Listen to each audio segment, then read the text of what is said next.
Nah, yang baru yang ketiga, yang terakhir, referensi otomatis. Nah, kenapa referensi otomatis ini dijadikan pembahasan? Karena yang pertama tadi kan menulis karya ilmiah. Yang kedua, menghindari plagiasi. Nah, kalau yang ketiga, referensi otomatis, karya yang kita tadi tulis, misalkan sudah disebut orisinal, sudah disebut karya ilmiah orisinal, yang kedua terbebas dari plagiasi. Nah, fungsi yang nomor ketiga, referensi otomatis adalah bagaimana tulisan-tulisan yang kita tulis tadi itu bisa eh, dengan mudah mencatatkan referensinya atau sumber bacaan. Nah, salah satunya adalah menggunakan aplikasi. Sebenarnya penulisan daftar pustaka baik itu manual maupun yang otomatis itu sebenarnya uh, tidak ada perbedaan yang mendasar lah. Yang penting kan di karya ilmiah itu yang penting ada daftar pustakanya, ada footnote-nya, ada innote-nya misalkan. Yang penting ada. Tetapi untuk mempermudah, kalau misalkan daftar pustakanya itu 10, 20, itu tidak masalah di kalau misalkan manual. Tetapi kalau misalkan referensi yang digunakan apalagi yang tesis maupun disertasi, disertasi itu kan minimal 200 daftar pustaka, itu minimal.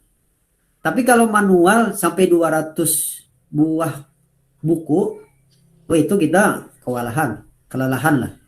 Nah, dengan bantuan referensi otomatis, bahkan ada jurnal yang mewajibkan referensi yang ditulis oleh penulis artikel itu wajib menggunakan referensi otomatis, baik itu yang Zotero maupun yang Mendeley.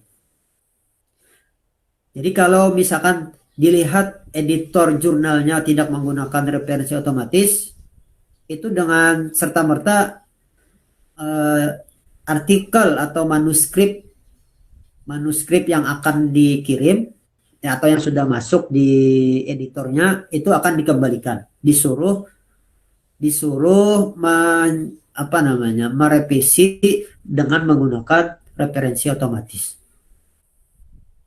Nah, yang dewasa ini yang paling banyak yang dipakai orang adalah Zotero dan Mendeley. Nah, untuk menginstal Zotero maupun Mendeley ini sebenarnya gampang. Cukup ketik di browser Google atau dimanapun Zotero dan Mendeley itu bisa. Tetapi yang namanya aplikasi itu ada plus minusnya. Yang misalkan di Zotero tidak ada di Mendeley atau sebaliknya di Mendeley tapi tidak ada di Zotero. Dan bahkan referensi ini nantinya bisa diimport dalam artian punya teman kita misalkan sudah banyak memasukkan metadata atau judul-judul buku. Metadata yang ada di laptop teman misalkan itu kita bisa masukkan di aplikasi Zotero atau Mendeley punya kita atau barter misalkan. Jadi itu yang namanya ada fitur import. Kalau misalkan ada waktunya kita cek, kita praktekkan lah.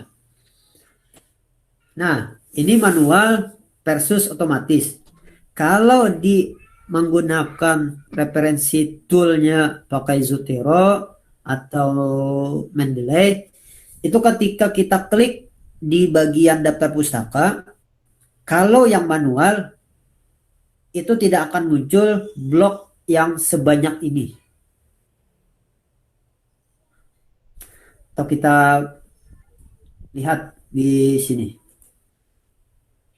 Nah, ini adalah menggunakan manual. Ini manual. Ketika kita klik di bagian daftar pustaka, yang keluar itu hanya kursornya saja. Yang kelap-kelip. Tapi yang namanya pakai referensi tool otomatis, itu ketika kita klik di daftar pustaka itu akan muncul seperti yang ini.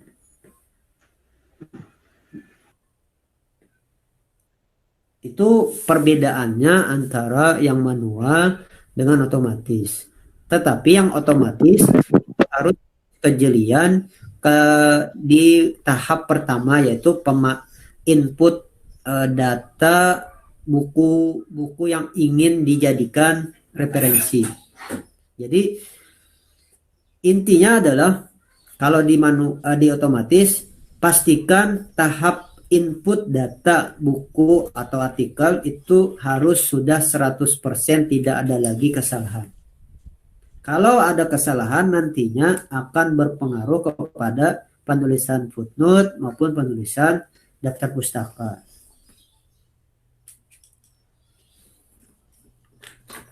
Kalau di laptop saya ini menggunakan Zotero. Nah ini. Sebenarnya Zotero atau Mendeley itu sama-sama memudahkan, tetapi ada kelebihan dan kekurangannya masing-masing.